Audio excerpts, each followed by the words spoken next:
రాజమండ్రి సమీపంలో జనావాసాల్లో సంచరించిన పెద్ద పులిని బంధించేందుకు అటవీ శాఖ అధికారులు ఆపరేషన్ చేపట్టారు. పూణే, ఢిల్లీ, వైజాగ్ నుంచి 3 బృందాలు రంగంలోకి దిగనున్నాయి. రాజనగర మండలం దివాన్ చెరువు కళ్యాణ మండపం వద్ద పులిని చూసిన కొందరు యువకులు సెల్ ఫోన్లో చిత్రీకరించారు. అనంతరం రఘునాథపురం గ్రామంలో పాడి పశువులపై దాడి చేసింది. ప్రస్తుతం రాజమండ్రికి అతి సమీపంలోనే నామవరంలో జనావాసాల మధ్య తిరుగుతున్నట్లు అధికారులు గుర్తించారు. దీనిపై మరింత సమాచారం మా ప్రతినిధి గణేష్ అందిస్తారు. తూర్పుగోదావరి జిల్లా రాజమండ్రి శివారు ప్రాంతంలో మోహరించినటువంటి పెద్ద పులిని పట్టుకునేందుకు ఇప్పటికే విస్తృతంగా సిబ్బంది ప్రయత్నం చేస్తున్నారు. గడిచిన 13 రోజుల నుంచి ఇది ఏలూరు జిల్లా, తూర్పుగోదావరి జిల్లాలో సంచరిస్తూ ఇక్కడ ప్రజానికానికి భయాందోళన కలిగిస్తోంది.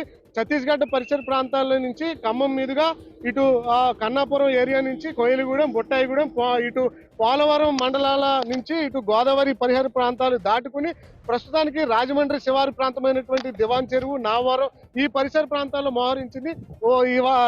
నిన్న రాత్రి ఈ ఢిల్లీ పబ్లిక్ స్కూల్ రాజమండ్రి శివారు ప్రాంతంలో దీన్ని ఐడెంటిఫై చేశారు. స్థానికంగా ఉన్నటువంటి యువకులు మొబైల్లో చిత్రీకరించారు. వెంటనే ఫారెస్ట్ అధికారులకు అప్పచెప్పడంతో దీన్ని పట్టుకునేందుకు విస్తృతంగా అధికారులు అయితే ప్రయత్నం చేస్తున్నారు. మనం చూస్తున్నాం కదా, ప్రస్తుతం అయితే నావరంలో ఉన్నటువంటి ఈ కొండ పరిసర ప్రాంతాల్లో అది నక్కి ఉండడం జరిగింది. పగటిపూట అది నక్కి ఉండడం, రాత్రిపూట మాత్రమే సంచరిస్తున్నటువంటి సందర్భంలో ఫారెస్ట్ అధికారులకు ఇది సవాల్గా మారడం జరిగింది. అందులోనూ కూడా జాతీయ జంతువు కావడంతో పట్టుకునేటువంటి కొన్ని నిబంధనలు ఉంటాయి. ఆ నిబంధనలు అధికారులు ఫాలో అవుతున్నారు. ఇప్పటికే ఢిల్లీ నుంచి పర్మిషన్లు రావడం, ఈ పర్మిషన్లు తీసుకున్న తర్వాత దాన్ని ఒక మత్తు ఇంజెక్షన్ ఇచ్చి, అంటే గన్ షాట్ ద్వారా మత్తు ఇంజెక్షన్ ఇచ్చి దాన్ని నిద్రావస్థలోకి తీసుకెళ్లి తర్వాత దాన్ని బంధించి తిరిగి మళ్ళీ అటవీ ప్రాంతంలో వదిలేసేందుకైతే అధికారులు విస్తృతంగా ప్రయత్నం చేస్తున్నటువంటి సందర్భం కనిపిస్తుంది. దాన్ని సాధారణంగా మేల్కొని ఉంటే పట్టుకోవడం కష్టం కాబట్టి అందులోనూ కూడా దీన్ని బంధించేందుకు బోన్ పెడుతున్నా కూడా అది అనూహ్యంగా అది బోన్ వరకు వెళ్లకుండా తిరిగి మళ్ళీ వేరే ఒక ప్రాంతానికి వెళ్ళిపోవడం, అది ఒక ప్రాంతానికి వచ్చిన తర్వాత తిరిగి మళ్ళీ ఆ ప్రాంతానికి వెళ్లకుండా అది గమ్యస్థానం అది ఎటుకో తెలియకుండా వెళ్ళిపోతున్నటువంటి సందర్భం కనిపిస్తుంది. సాధారణంగా ఒక పులి తల్లి నుంచి వేరైన తర్వాత అటవీ ప్రాంతం వచ్చిన తర్వాత ఈ జనావాసాల్లోకి రావడం, తిరిగి మళ్ళీ అది ఎటు వెళ్లాలో తెలియక ఈ రాజమండ్రి శివారు ప్రాంతాల్లోకి జనావాసాల్లోకి వచ్చింది. ఇప్పుడు నాగవరం అంటే మళ్ళీ కడియం నర్సరీలు ఉన్నటువంటి ప్రాంతానికి సాయంత్రంలో వెళ్ళేటువంటి అవకాశం కనిపిస్తుంది. అందువల్ల ఈ ధర్మంలో ఏదైతే డ్రోన్ కెమెరాలు ఉన్నాయో దాని ద్వారా ఎప్పటికప్పుడు కూడా చిత్రీకరిస్తూ ఉన్నారు. దాన్ని అడుగుడి జోడల ద్వారా దాని మూవ్మెంట్ ను కనిపిస్తున్నారు. అది ఎటు నుంచి ఎటువైపుగా ప్రయాణిస్తుంది అని చెప్పి దాని వెనకాల వెళుతున్నటువంటి సందర్భం కనిపిస్తుంది. ఒకవేళ అది ఖచ్చితంగా సిబ్బందికి తారసపడితే ఇప్పటికే ఢిల్లీ, ముంబై, వైజాగ్ నుంచి ప్రత్యేక బృందాలు వచ్చాయి. గన్ షాట్ ద్వారా మొత్తమంది ఇచ్చి దాన్ని నిర్బంధించి తిరిగి మళ్ళీ అటవీ ప్రాంతంలోకి విడిచిపెట్టే అవకాశం కనిపిస్తుంది.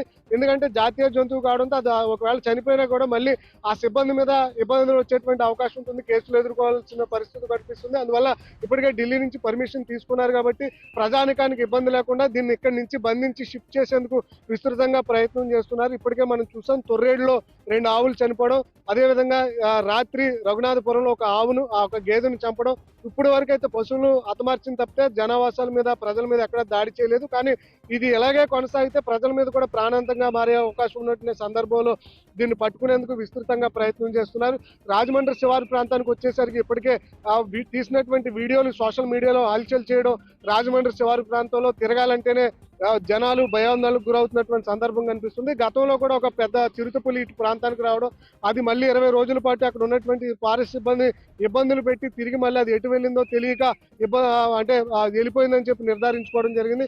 అయితే ఇప్పుడు ఇస్తున్నటువంటి పెద్ద పులి మాత్రం పశువులను చంపడంతో కొంత రైతులు కూడా ఆందోళన వ్యక్తం చేస్తున్నారు. ఇప్పటికే చనిపోయిన వాటికి నష్టపరిహారం ఇవ్వాలని కోరుతున్నారు. ప్రజలను కూడా బెదిరిపోతున్నటువంటి సందర్భంలో ప్రజలు ఎవరూ కూడా భయాందోళన చెందాల్సినటువంటి అవసరం లేదు, తగిన జాగ్రత్తలు తీసుకుంటున్నామని చెప్తున్నారు. కానీ సింగిల్ గా ఎవరు కూడా శివారు ప్రాంతాల్లో తిరగవద్దని చెప్పి అటవీ శాఖ అధికారులు చెప్తున్నారు. ఇవాళ రేపట్లో ఖచ్చితంగా ఈ పెద్ద పులిని బంధించి ప్రజలకు ఇబ్బంది లేకుండా అటవీ ప్రాంతంలో విడిచిపెట్టేందుకైతే ఢిల్లీ, పూణే, వైజాగ్, అదేవిధంగా రాజమండ్రి అటవీ శాఖ సిబ్బంది విస్తృతంగా అయితే ఈ నావరం, దివాన్ చెరువు, రాజమండ్రి శివారు ప్రాంతాల్లో అయితే ప్రస్తుతం ప్రయత్నం జరుగుతుంది. బాలుతో గణేష్, ఐ న్యూస్, తూర్పుగోదావరి జిల్లా, రాజమండ్రి నుంచి.